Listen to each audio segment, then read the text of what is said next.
did. I think I started maybe in, when did I start? A few months? A few months ago. Okay. January, in January, so started around there. So is this what the first event that you've done with them? Kind of talk about, you know, how they approached it with the idea and what you think about coming to this local school and being able to talk to these kids who just love you. Really, it was, it's a neat idea. Anytime you can come, back to where you played, college football and, give back to the community and, the fans that were here, it's a plus. So they had some great ideas. I wanted to be a part of it, to be the face of skills and come in here, and lead by example and be a positive influence for people that's here. So I love the idea, so I'm glad to be aboard. Did you have kids or people like this in high school? I mean, anybody who maybe not a physical appearance by one of your idols, but somebody who inspired you that you could envision what they're kind of going through right now?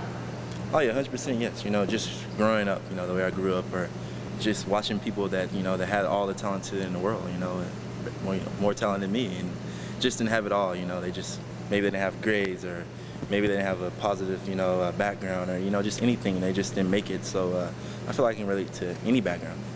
Well, Mike, what's it been like being a pro now and going through all the stuff like this? Being sponsored and that kind of thing. You really have to just trust your heart, and most of the time you got to lead with your mind instead of your heart.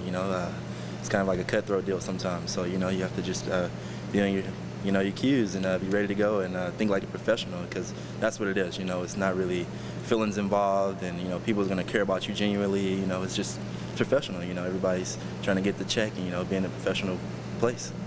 With the pro day being tomorrow, what do you feel like you needed to improve on from the combine to now? I just need to stay consistent. I did great things at the combine, and I'm just gonna go in and hopefully I can improve. Being at home and being used to the turf here and not having to go to meetings all day. I think I'll have a good day tomorrow. You enjoyed your time at the combine? Oh yeah, it really was good. It was a great experience. It was one of a lifetime experience. I've never been through a thing like that, and I'm just happy I got to go through it. Mentally. It really was a mental toughest thing that I probably ever had to do, and but it was good.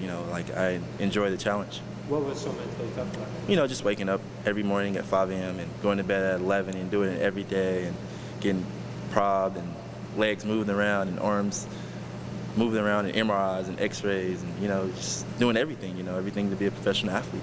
What do you think you need to show scouts?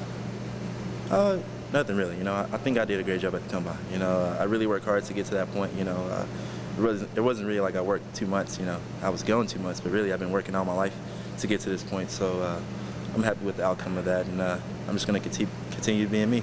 Coming back to today, what do you hope to communicate to these kids? I mean, they're looking to you for advice. Some of them, a lot of them are athletes. So what do you want to say to them? Failure is not an option. I think that people have a lot of different excuses. Everybody looks for an excuse because it's an easy way out.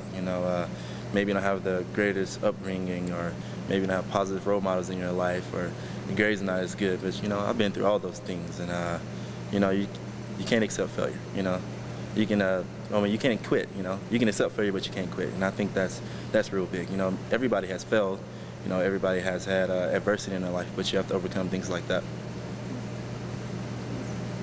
Okay. Sweet.